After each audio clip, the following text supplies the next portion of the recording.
Good afternoon, ladies and gentlemen.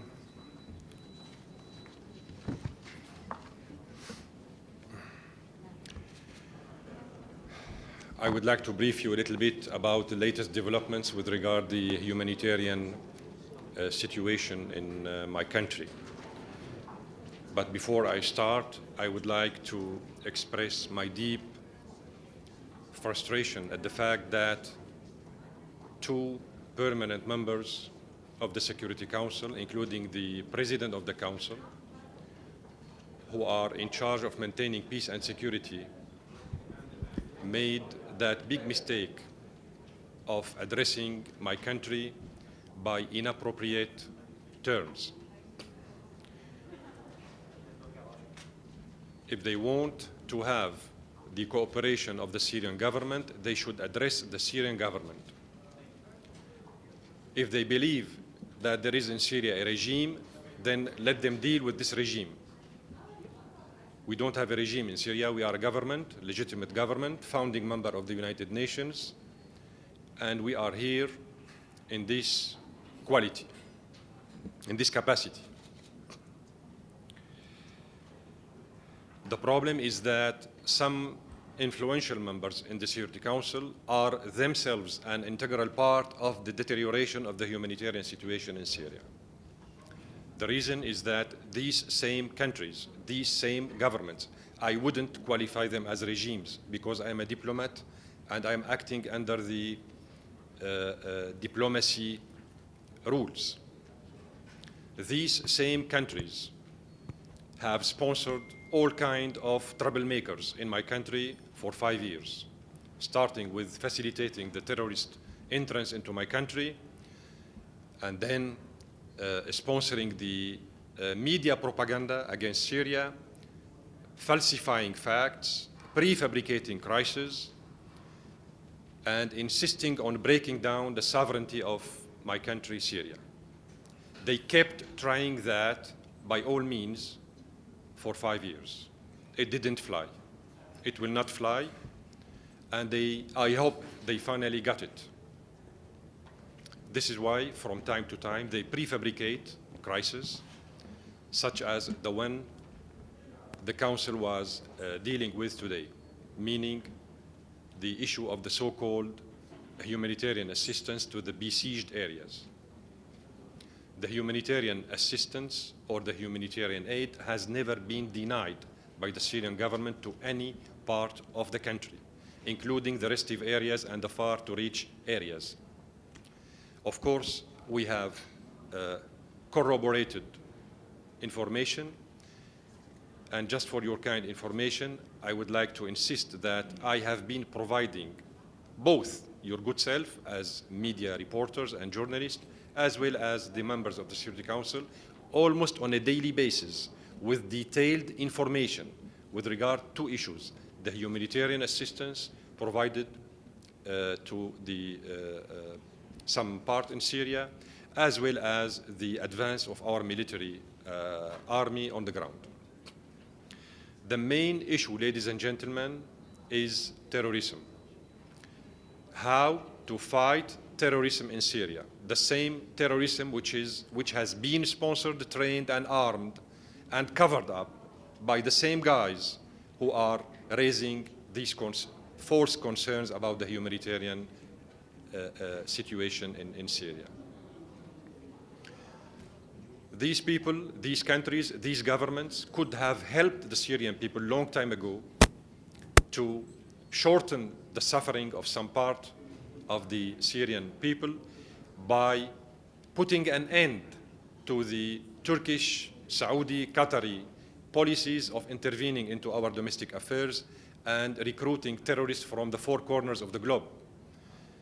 There are reports prepared by subcommittees of the Security Council corroborating what I'm saying, and there are facts saying that in the same reports elaborated by the experts of the Security Council, saying that there are almost 80,000 terrorist foreigners fighting in Syria. Here I am referring to their own reports. Of course, our own estimates indicate that the figure is much higher. much, much higher.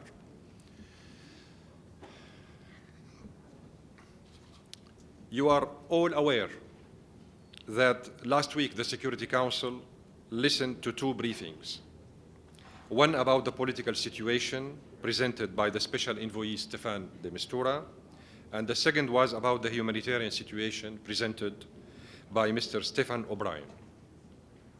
While the Syrian government is working tirelessly and in cooperation with the UN to deliver humanitarian assistance to all Syrians in need and without any discrimination, and while it has displayed full commitment during Geneva talks to reach a Syrian-led political solution to the crisis, today certain members of the Security Council called for another meeting about the same issues, to undermine the positive developments undertaken by the Syrian government on both sides, on both issues. I'm saying this because we believe that raising the issue of the so-called humanitarian situation in Syria has only one goal: using this file as a leverage to exert political pressure on the Syrian government before we go to the forthcoming round of talks in Geneva. The whole issue is about weakening the position of the Syrian government in this forthcoming round of talks, specifically after we had a rather good success in the previous last round of talks in Geneva. I would like here to brief you on the most recent developments concerning the delivery of humanitarian assistance, and they are as follows. On the 2nd of June, and in the framework of the monthly plan for June, the Syrian government informed the Office of the UN Resident Coordinator and the Office of the ICRC its approval to deliver interagency humanitarian aid and relief convoys to the following restive areas. Rural Damascus Governorate, I will not go into details. Idlib Governorate, Damascus Governorate, Homs Governorate, Hama Governorate, Aleppo Governorate. Restive areas in all these governorates. The Syrian government has also approved the entry of medical assistance, school supplies, and children milk to the areas of Muaddamiya, Daraya, Douma, Al-Hami, in the government of the rural Damascus, Al-Rastan and Talbisi in the government of Homs, in the Homs governorate, Al-Sanamain and Nawa in the Dar'a governorate.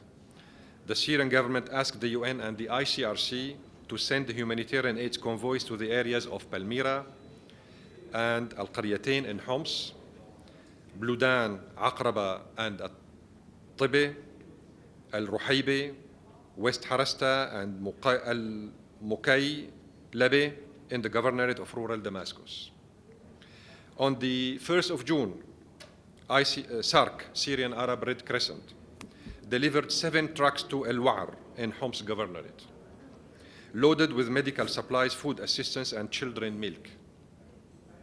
Lastly, today, June 3rd, a joint humanitarian convoy of 17 trucks entered the town of Muaddamiya, containing 4,500 food baskets and 1,120 sacks of flour. It is just some information that I am sharing with you with regard to just the last days. But we kept doing that for years and months with the UN in Damascus through what we call the Humanitarian Responsive Plan, which is renewable every 6 months. So this is not something new that the Syrian government is doing under the pressure, according to what I have heard a few minutes ago from the previous distinguished colleague. This is wrong. This is wrong, and they are giving you wrongful information. If the Syrian government did not cooperate with the UN with regard to humanitarian aid, millions of Syrians would have died. People do not survive 5 years of the crisis if they are not fed. if they don't eat. This is wrong. The information you are hearing is wrong. Concerning the baseless allegations by certain council members that the Syrian government is hindering the delivery of humanitarian aid to certain areas in Syria, I would like to confirm that the Syrian government, and during the years of the crisis, has been cooperating fully with the UN and its agencies. And this proved by the successful delivery of humanitarian aid to millions of people in need. The World Food Programme alone delivers humanitarian assistance to 4 million Syrians per month. The WF program wouldn't have been able to do that without the Syrian government cooperation, as you know. Per month, 4 million Syrians are reached only by the World Food Programme, with the cooperation and the approval by the Syrian government. That said, the Syrian government takes into its consideration the safety and security of the humanitarian personnel and the safety of the roads they take, as well as guaranteeing the delivery of the assistance to those in need and not to the hands of terrorist groups. If it was up to some members in the Security Council, they would wish to deliver by air, dropping, as they call it, weapons to the terrorists, not food, not medical supplies. Will you allow aid delivery by air? شكرا سعادة السفير. بالنسبة لطلب أو الطلب المحتمل أن يقدم إليكم لإنزال مساعدات جوية إلى المناطق المحاصرة، كيف ستستجيبون معها؟ وأيضا هل يمكن أن تطلعنا على سير العملية البرية، أي إيصال المساعدات بالطرق البرية؟ لماذا يتعطل ذلك إذا كان هناك من تعطيل؟ من يريد أن يساعد السوريين في المجال المساعدات الإنسانية أو في مجال مكافحة الإرهاب عليه أن يتصل بقناة معروفة اسمها الحكومة السورية. لا يمكن لأحد أن يكافح الإرهاب نيابة عن الحكومة السورية أو نيابة عن الشعب السوري. لا يمكن لأحد أن يسقط جوا أو برا أو بحرا أي مساعدة للسوريين المحتاجين، إذا كان هناك طبعا ضرورة لذلك، بدون المرور عبر قناة رسمية اسمها الحكومة السورية. لا يمكن لأحد أن ينجح لا في المجال الإنساني ولا في المجال السياسي بتجاهل دور الحكومة السورية. هذه هي معضلة البعض منذ 5 سنوات، لأن هذا البعض منخرط أساسا في الحرب الإرهابية التي تشن على الشعب السوري، إن كان على شكل عقوبات اقتصادية. منذ اليوم الأول فرضوا عقوبات اقتصادية. هذه العقوبات تشل الاقتصاد، تقضي على فرص العمل، تشل عمل المصارف، وتدفع مئات الألوف من الشباب إلى الهجرة.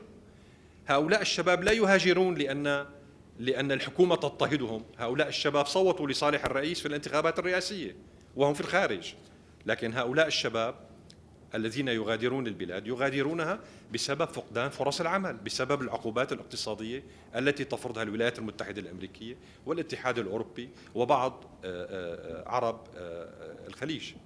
إذن المشكلة ليست بهذه البساطة. كل من يهمه الشأن السوري، إذا كان هذا الأمر فعلا يعني يهمه، عليه أن ينسق مع الحكومة السورية. نحن الذين نعرف ماذا يجري على الأرض، نحن الذين لدينا معلومات أين يوجد الإرهاب وكيف يمكن أن نحارب هذا الإرهاب. يعني الحرب المعلنة سواء كانت صحيحة أم غير صحيحة ضد داعش من قبل ما يسمى بالتحالف الدولي لم تعطي أي نتيجة، لم تعطي أي نتيجة على مدى 2 سنين. فهناك خلل في مكان ما ينبغي علينا أن نضع إصبعنا عليه ونقول يوجد خلل، يوجد عدم صدق، يوجد تضليل في مسألة مكافحة الإرهاب. وإلا كيف يتم تغاضي النظر عن إدخال مئات الألوف من الإرهابيين كل يوم وكل شهر وكل سنة عبر حدودنا مع تركيا وحدودنا مع الأردن؟ كيف؟ ما هو شرح هذا الكلام؟ كيف يمكن للإرهابي الأسترالي والإرهابي الكندي والإرهابي الفرنسي والبلجيكي والبريطاني أن يدخل إلى، والليبي والتونسي وإلى آخره، أن يدخل إلى سوريا عبر حدودنا مع تركيا بعد أن يجتاز عشرات آلاف الكيلومترات؟ من يعطيه الفيز؟ من يعطيه ثمن بطاقة السفر؟ من يدربه في المخيمات في تركيا؟ من يسهل تنقله عبر الحدود؟ في أسئلة مهمة يجب أن تسأل. By the way, I would take advantage of this question to address this issue in English. 2 years ago, certain council members pressed for the adoption of Resolution 2165. You may remember this resolution, which established the so-called humanitarian corridors, two on our border with Turkey and two with our border, on our border with Jordan, to cross-border delivery of humanitarian assistance without consulting with the Syrian government. So they did the same mistake 2 years ago. And we told them at that day, don't do it because these crossing border established specifically to deliver humanitarian assistance will be used by the Turkish government to deliver weapons to the terrorists. They didn't listen to us until Erdogan himself put 18 customs officers and 4 judges in jail in Turkey because they disclosed that in one of these convoys sent by the Turkish government as a humanitarian assistance, there were no milk but weapons. So he put everybody in jail.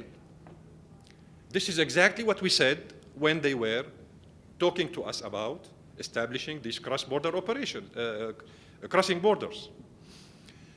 They didn't listen. And now they want to repeat the same mistake by talking about, you know what, the best way to help the Syrians is by airdropping the assistance. And we don't care about the Syrian government. We will neglect the Syrian government role. As if somebody could airdrop assistance to the French people in Paris without consulting with the French government. Would that be okay? Would that be doable? Can we interfere in the Saudi affairs and drop assistance to the people in the Qataif, in the eastern part of Saudi Arabia, for humanitarian reasons, without consulting with the Saudi government? We have a point of clarification on that. Hold on. The reality today is that some armed terrorist groups are misusing those border crossings to smuggle arms and weapons, including chemical weapons. Chemical weapons. We said it when they raised this issue in 2013. The same problem. They prefabricated this issue to harm the Syrian government and oblige President Obama to cross the red line, if you remember, which is attacking my country, bombing Syria. So somebody was doing his best to trigger this American aggression against Syria. And we all know nowadays who did it. Go back to this very important French book entitled Les Chemins de Damas, The Roads to Damascus, written by Georges Malbruno and his colleague. He describes exactly what happened in 2013 in the suburbs of Damascus. The former French Minister for Foreign Affairs is behind the use of chemical weapons in the suburbs of Damascus in August 2013. Ambassador, can I ask a Hold on, please. Hold your horses. So please, when we look into an important issue, we need to be informed appropriately. We need to read, not only listen. We need to read, to search, to consult. When the terrorists used the chemical weapons at Khan al-Asal, at the beginning of the story, Khan al-Asal in Aleppo, I went myself to the Secretary General a couple hours after this incident took place, and I asked him to provide to the Syrian government assistance in whether a chemical attack took place or not, to identifying the identity of those who did it. He asked me to consult, to give him some time to consult with the same guys who are raising the concern of the so-called humanitarian assistance, the same influential guys in the council.